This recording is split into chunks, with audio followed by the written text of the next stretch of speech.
Have you ever wondered why a specific fear seems to follow you throughout your life? Not just general anxiety, not the logical things everyone fears, but that one irrational, persistent fear that seems to grip your emotions in an invisible embrace, even when you try to ignore it. You might think it's just a personal flaw, something random, a misfortune you had the bad luck to inherit. But the truth is, it's never random. The human mind doesn't operate by chance. Beneath everything we consider logical, there lie invisible patterns, psychological forces, hidden programs encoded deep within the unconscious. And one of the most powerful clues to understanding who you are is your greatest fear. When you examine the framework of analytical psychology, the one used to decode dreams, archetypes, and the hidden self, you realize that fear is not just an emotional reaction. It's a symbolic message, a mirror, a gateway to something your conscious mind doesn't want to face but desperately needs to. Because fear is the language your unconscious uses to whisper, this is where you're stuck, this is what you're avoiding, and this is exactly where your growth begins. This isn't about superstitions. It's not divination, it's psychological truth. The unconscious doesn't communicate with words. It communicates through symbols, patterns, and emotional tension. Your fear isn't just trying to hurt you, it's trying to reveal you. And when you understand what your deepest fear is truly pointing to, you'll never look at yourself the same way again. In this exploration, we will decipher the symbolic meaning behind the most common core fears. Why do you feel them? Where do they come from? And most importantly, what is your soul asking you to transform through them? But before we begin, a reminder. This isn't about labeling yourself, nor is it about judging. It's about seeing the invisible patterns that have shaped your life all along and realizing that fear has never been your enemy. It was an invitation you've been ignoring. Now take a deep breath. Because when you hear what your fear is trying to tell you, there's no way to unhear it. When most people think of fear, they imagine it as something external, a threat, a danger, something to avoid, flee, or conquer. But fear is rarely that simple. In reality, most of the fears that govern your life don't come from the outside. They don't come from spiders, heights, or dark alleys. They come from within. From the invisible architecture of your own unconscious mind, from patterns formed long before you had the words to describe them, from stories your nervous system began writing the moment you arrived in this world, perhaps even before. When you look deeper beneath the surface of everyday anxieties, you start to realize something profound. Every person carries a core fear, not just a random phobia, but a symbolic pattern. A psychic wound, a shadow that subtly influences how you love, how you trust, how you work, how you navigate the world, and above all, how you protect yourself. And while this fear may seem to hold you back, the truth is that it's showing you the exact door you've been avoiding. Because though fear is uncomfortable, it is never meaningless. In the framework of analytical psychology, fear acts like a mirror. It reflects the parts of you that you haven't yet integrated, those that at some point were too painful, too overwhelming, or too forbidden for the conscious mind to hold. So the psyche did what it always does. It protected you. It fragmented, it repressed, it buried, and in place of clarity, it left fear. But fear is not an enemy. It's a guide. It's the way the unconscious points to a wound that needs to be transformed into wisdom. It's the way the psyche whispers, here, you are not free. Here is the shadow you're running from. And here is exactly where your power has always been waiting for you. This isn't philosophy. It's not empty motivational fluff. This is how the unconscious works. By the way, if you're curious about deepening and integrating your shadows and light, check out the See You Method ebook. It's a concise guide that can help you unlock your inner power in just 5 minutes a day. You'll find the link in the first pinned comment below. The symbols you avoid don't disappear. They become fears. The emotions you repress don't vanish, they become triggers. The parts of you that you exile don't die. They become a shadow you mistake for a dangerous world, when in reality, it's the unloved parts of yourself trying to get your attention. And if you're brave enough to look, you'll see that what you've always called my fear was actually a map of your soul toward transformation. In the psyche, there are patterns most people never notice. Invisible mechanisms operating quietly in the background of your life, influencing every decision, every relationship, every moment you pull back, hesitate, or feel stuck without knowing why. Fear is one of the most misunderstood parts of the human experience. Most people think of it as something to fight, suppress, or ignore. But the truth is, fear isn't a system flaw. It's the way the system protects you from something unresolved, unintegrated, invisible. When you start observing fear through a psychological lens, something becomes clear very quickly. Fear isn't random, it isn't chaotic, it's highly organized, following patterns that reflect the symbolic structure of the unconscious. Every fear you carry has roots, and that root is never what it seems on the surface. What looks like a fear of failure might actually be a fear of abandonment. What seems like a fear of rejection might actually be a fear of not being worthy of love. Avoiding conflict on the surface might mask a much deeper fear of disconnection, misunderstanding, or becoming invisible to those who matter most to you. Analytical psychology has shown that the psyche isn't passive, it's active. It constantly generates images, emotions, and reactions meant to push you toward growth, toward individuation, toward becoming whole. But growth isn't always pleasant. The psyche doesn't push you toward comfort. It pushes you toward truth. And that truth is often guarded by fear. Fear becomes the gatekeeper between the life you're living and the life you're truly meant to embody. That's why fear arises at the edges of change, at the gates of transformation, at the exact moment you're about to outgrow an old identity or confront a part of yourself that's been hidden in the shadow.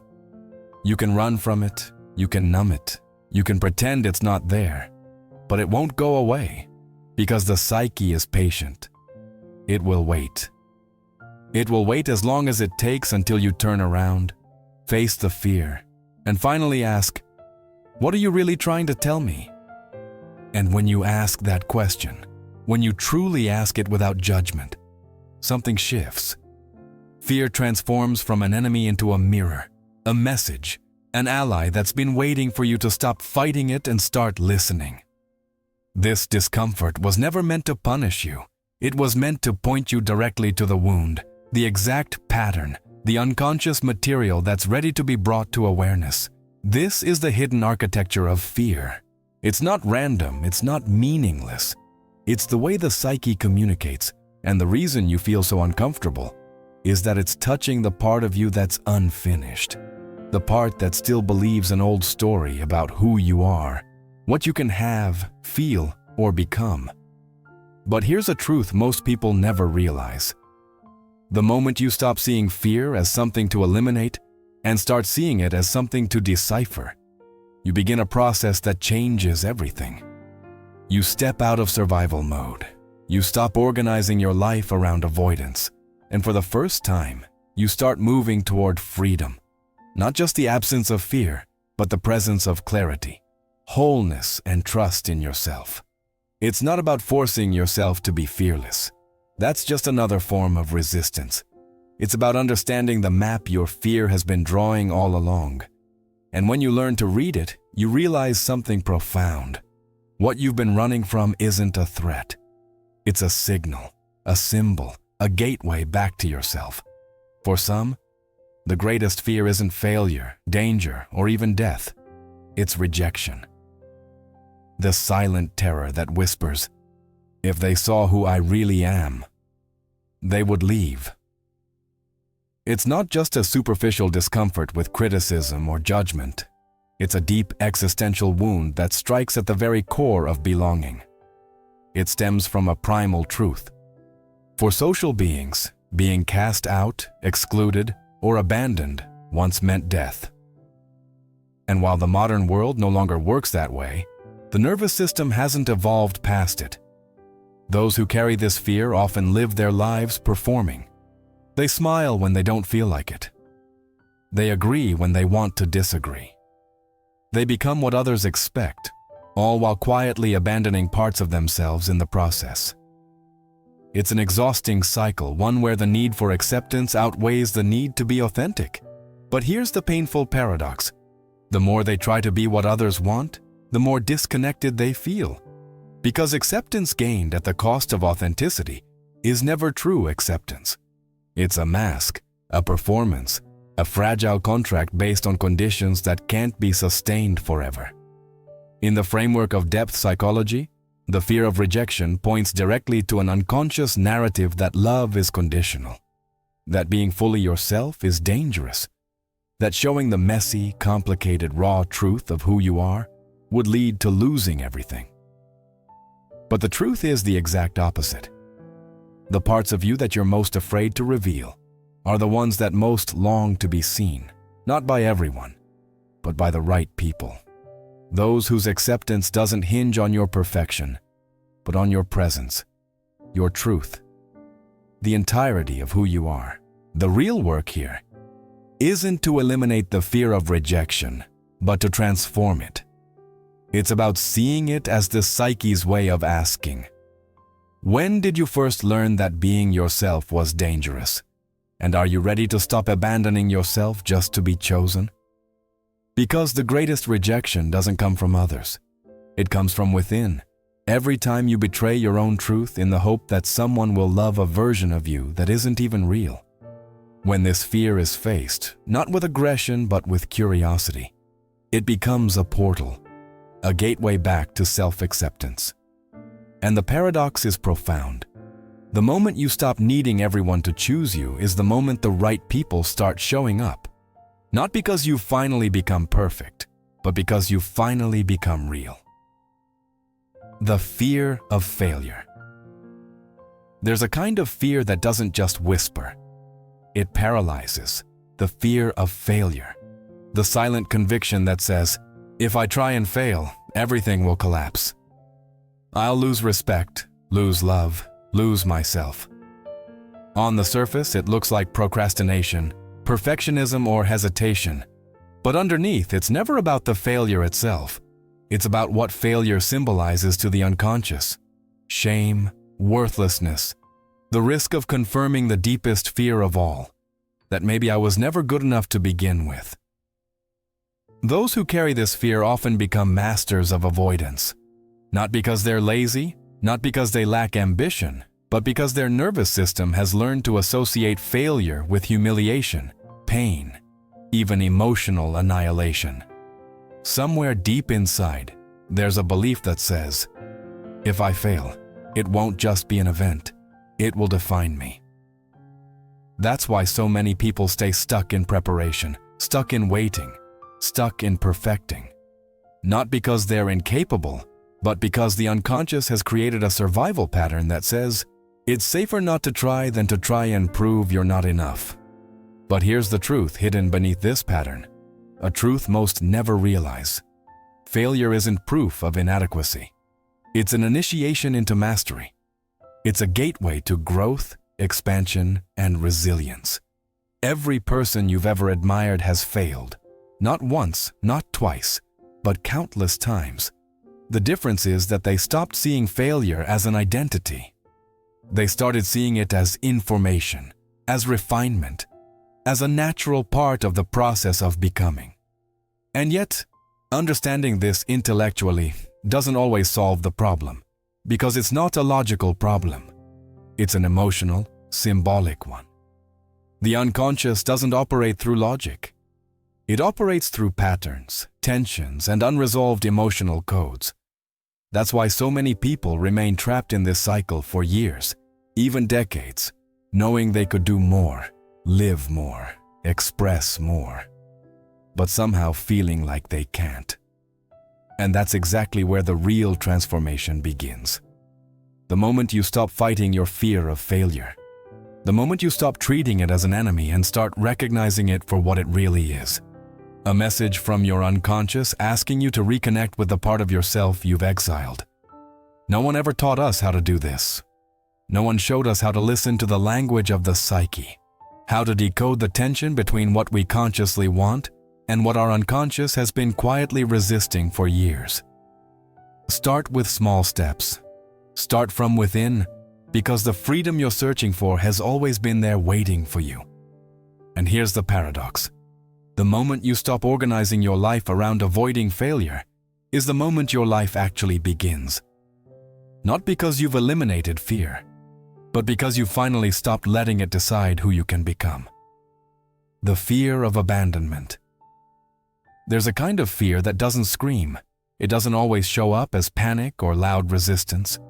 Sometimes it appears quietly in the background of your life as a constant tension in relationships, as hypervigilance, as a feeling of walking on eggshells, always wondering, what if they leave? What if I'm not strong enough to make them stay? The fear of abandonment isn't a superficial insecurity. It's an imprint, a wound etched so deeply into the unconscious that it becomes a lens through which every interaction is filtered. It often starts early in life, sometimes in obvious ways, like the loss of a parent or caregiver, but often more subtly through emotional absence, inconsistencies, moments when a child's nervous system learns that love is unpredictable, unreliable, dangerous. This pattern doesn't fade with age. It matures, weaving itself into how someone loves, how they attach, how they behave. People who carry this fear often swing between two extremes. Either they become overly attuned to others, caretaking, people-pleasing, doing whatever it takes to be chosen, needed, indispensable, or they preemptively withdraw, keeping their heart behind glass, convincing themselves it's safer to rely on no one because everyone leaves eventually. But here's the cruel irony. In trying to protect themselves from abandonment, they often abandon themselves first. They disconnect from their needs, their voice, their desires, believing that if they're easy enough, kind enough, selfless enough, they won't be left behind. And yet, the more they perform for love, the emptier it feels, because love that has to be earned by abandoning yourself isn't love. It's survival. In the lens of depth psychology, the fear of abandonment is more than an emotional wound. It's a symbolic confrontation with the archetype of separation, the existential fear of being disconnected, not just from others, but from the self. It reflects an unconscious belief that says, I'm only worthy if I'm useful, if I'm perfect, if I never become a burden. But the truth is both painful and liberating. The love you try to earn from others cannot heal the love you've denied yourself. This is the work. Not convincing others to stay, not proving your worth, but becoming someone who no longer abandons themselves, who no longer trades authenticity for attachment, who no longer silences their own needs just to keep someone else close. And when this fear is realized, when it's met not with shame but with curiosity, it starts to soften. You realize that the person you feared losing most was never really out there. It was always the parts of yourself you left behind in the pursuit of being loved. And here's the paradox. The moment you stop chasing people to stay is the moment you become magnetic to those who can truly meet you. Not because you've become what they wanted, but because you've finally become who you are. The fear of losing control. There's a kind of fear that doesn't always look like fear. It often hides under the guise of hyperproductivity, overplanning, rigidity, or a constant need to manage, fix, and control everything and everyone around you.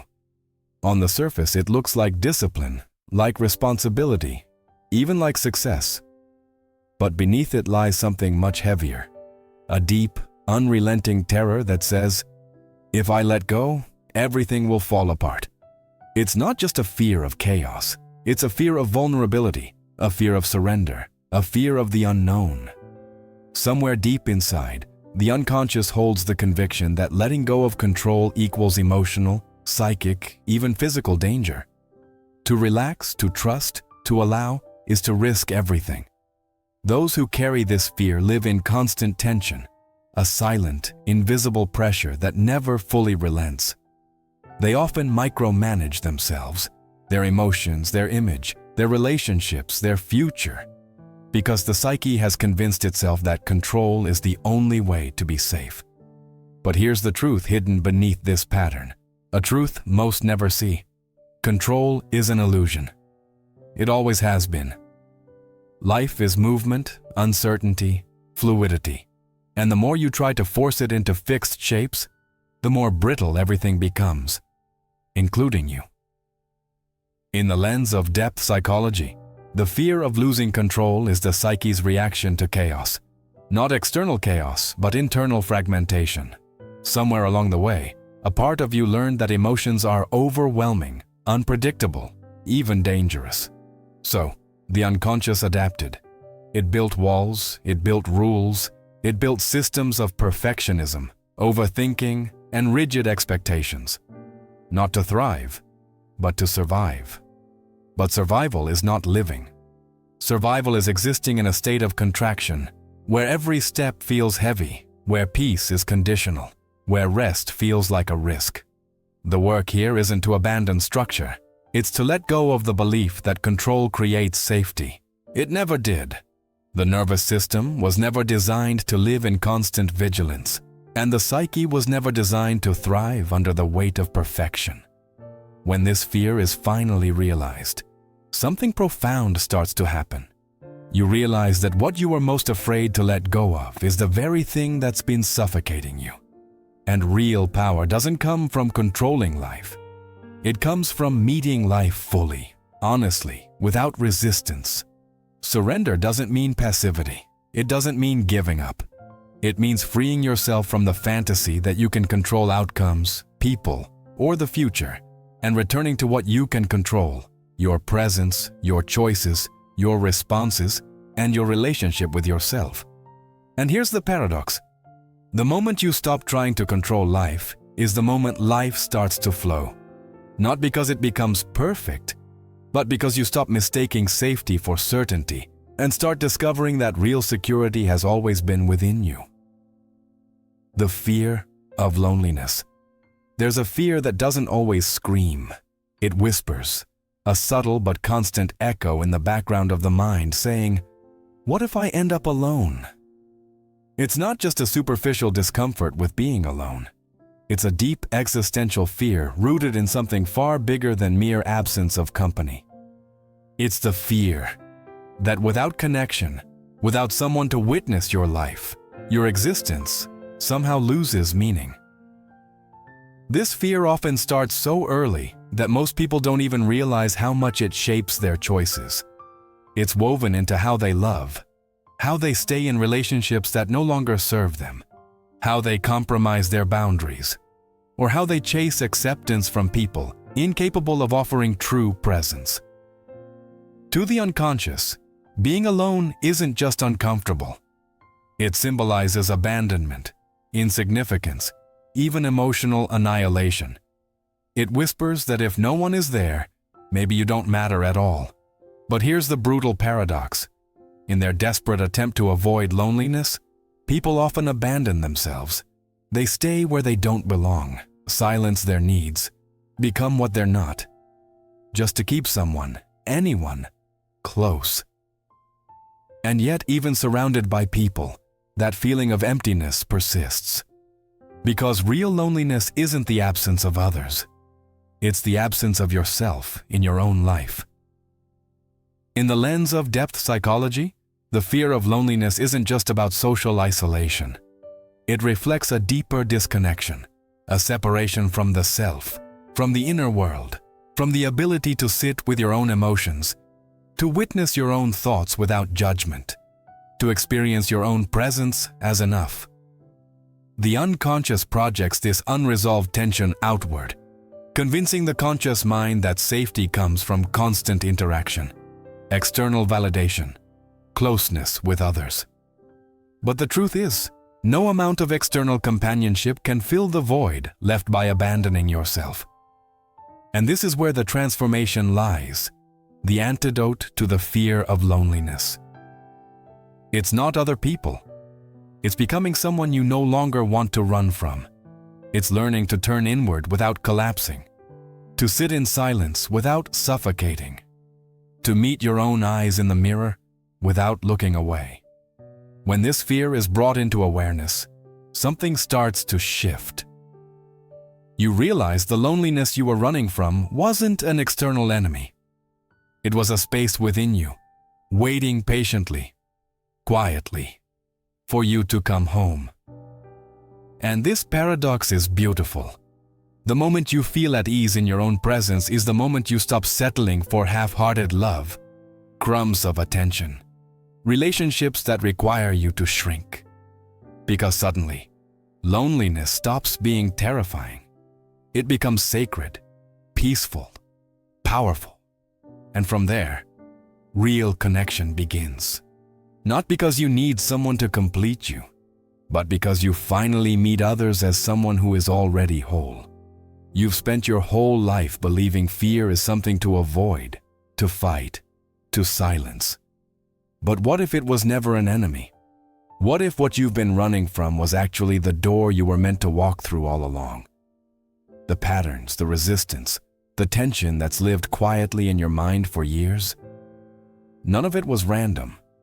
None of it was broken. It was the language of the unconscious, the way the psyche whispers over and over, "Look here, pay attention. This is where you're not yet free."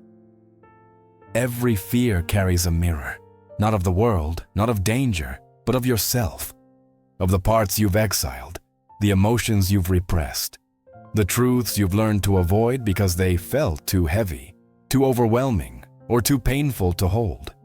But here's a truth no one ever told you. Your fear has always been your guide. A painful guide, yes, sometimes relentless, but a guide nonetheless. One that was never trying to destroy you, only trying to wake you up, to call you back, to bring you home to the parts of yourself you abandoned along the way. Because growth isn't about eliminating fear. It's about understanding it, listening to it, decoding it, and learning to transform it into clarity, peace, and presence that were always waiting underneath. And the paradox is profound. The moment you stop running, the moment you stop organizing your life around avoidance, is the moment your life starts to unfold. Not because fear disappears, but because it finally stops deciding who you can become. So now the question isn't, how do I get rid of fear? The question is, am I ready to finally understand what it's been trying to tell me all along? Because once you hear it, once you truly listen, there's no way to unhear it.